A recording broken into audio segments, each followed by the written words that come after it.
Hey, Scott from Aristocob.com here. And Seth from MarkwoodAdventures.com.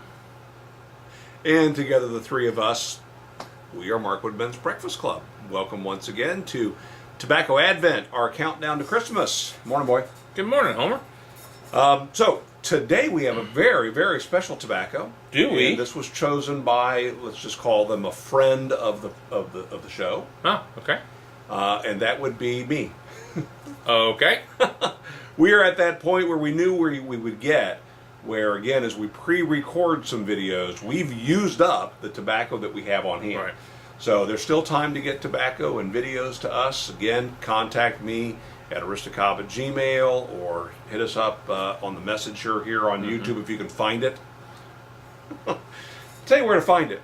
You go to anybody's channel page and then go over and click on About.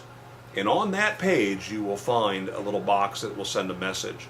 Also, for you receiving messages, another place that they've hidden this is you go up to your little profile picture at the upper right, little round circle, click on that, and then on the left-hand side, click on Community, and there you can see messages and you can see all the comments that people have been leaving on your videos. It's a great place to reply to old comments that maybe you missed on old videos. So There is a better public service here. There's a better way, though, a faster shortcut method. Yeah.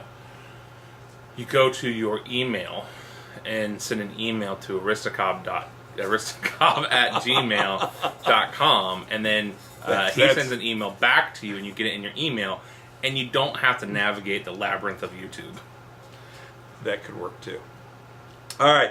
So today's tobacco is 4th generation 1982.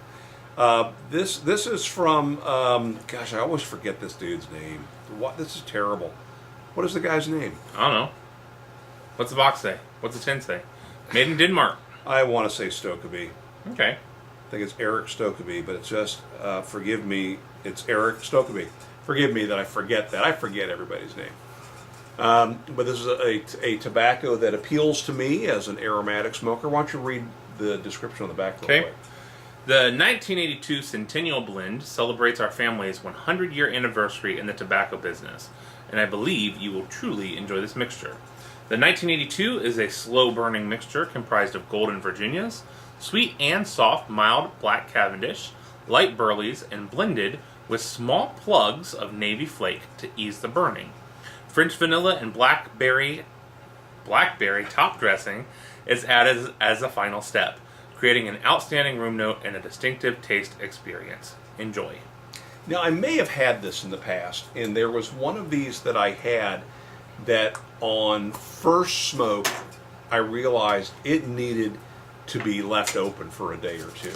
This may be the one. That blackberry was a little bit strong. Here, let me give it a whiff and I'll tell you. No, this isn't the one.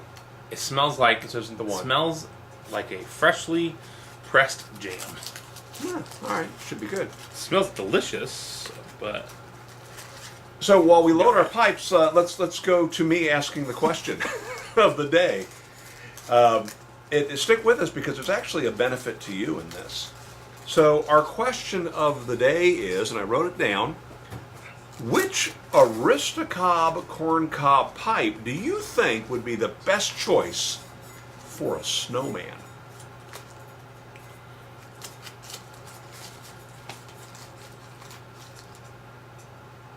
I'll throw it to you, son. I'm here to ask the question. oh, you're not answering the question? We usually have the moment when the video's running to get like, our pipes feels back. like nepotism. Do you answer your own question? Kind of does. Repeat the question for me. Which Aristocob.com corncob pipe do you think would be the best choice for a snowman? Is the snowman smoking the cob? No, Is this a frosty snowman or an outside Frosty snowman? the Snowman magic hat situation here. This is the kids want to do a snowman, and you're going to put a pipe in that snowman's mouth. So I'm going cheap pipe. Oh, really? A Yeah. Borga nose warmer or Yeah. I mean, it's shortstop? It's going to be outside in the elements for who knows how many days. Could get rained on or snowed on again.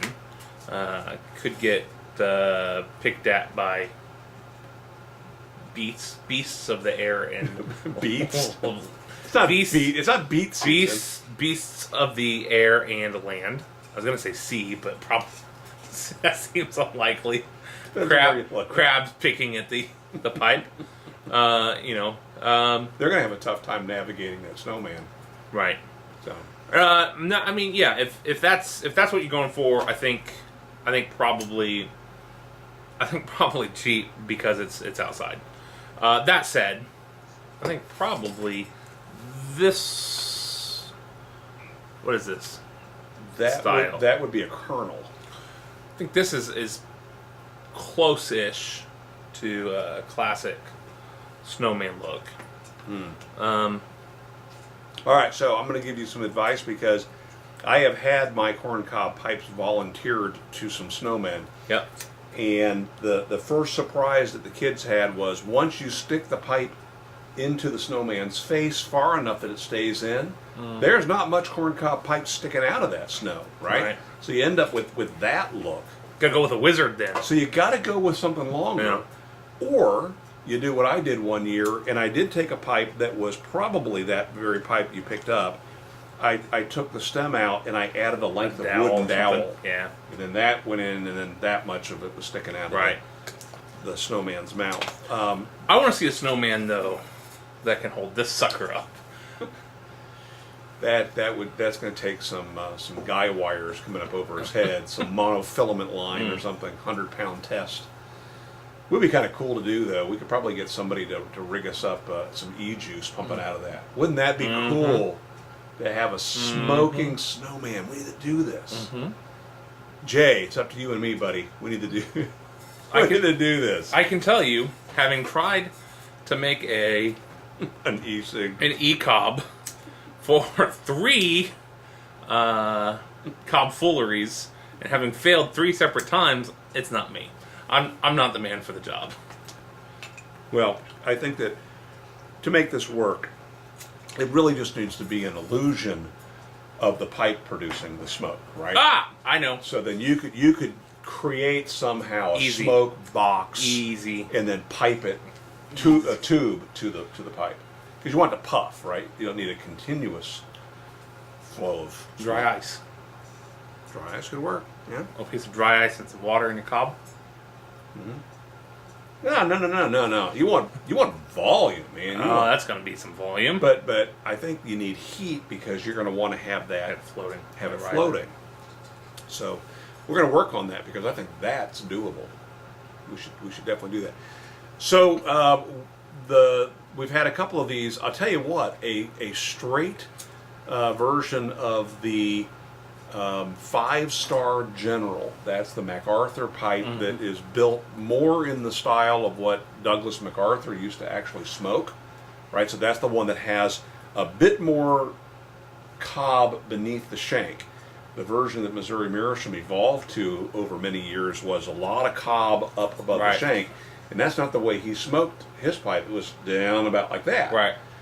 That pipe looks great on a snowman. Plus, you got a pretty good length of shank on that. So, Oh, I think we're missing something that's important, like an important consideration. what's that? The size of the snowman. Yeah, that's true. You know, in North Carolina, it is hard to get. It's gonna be about a foot tall, right? Right. It's hard to get your hands on some good snowman snow, and so yeah, we end up getting very wet. We end up having very wet and frozen snow or slush, almost, which is hard for snowman building. And so, the snowman that my family has made the last 2 years, this would be an appropriate size. You know, we did that one last year where Smuckers and I mixed sawdust with the snow, and we made pikecrete, which a gentleman named Pike had proposed the idea of making Boat. aircraft carriers out of ice, and this ice would be made with frozen water and sawdust. And they tested this on a small scale, and it worked tremendously. And you could bomb that boat, it still wouldn't sink, and then all you had to do was to scatter some sawdust and spray some water on it, and it would refreeze. And they played around with the idea of having a refrigerator on board, a refrigerant, that even if you were in warm waters, the thing would continue to float. And then, as you mentioned, we talked about this once before, they did that on Mythbusters using paper as the source of the what's the word I'm looking for? Paper cellulose. It's cellulose, which is really what the meat of the right of the sawdust is. Right. And they were shocked because that sucker floated. They put an outboard motor on that thing, and they went to town on it. Yeah. So so there's the question of the day: which Aristocob corncob pipe would go best with a snowman? Leave your comment below, and you're going to want to do that because we're going to randomly select one of the comments from today to receive today's cornament. What? Yeah. Yep. So what a bargain. there you go. And you had to have watched the video this long to know that. So if you're smart, you're not going to mention that in the comments below, right? Got to play the game. Yeah, you do. All right. Thanks for watching today. We'll see you again tomorrow, and don't forget to comment. See ya.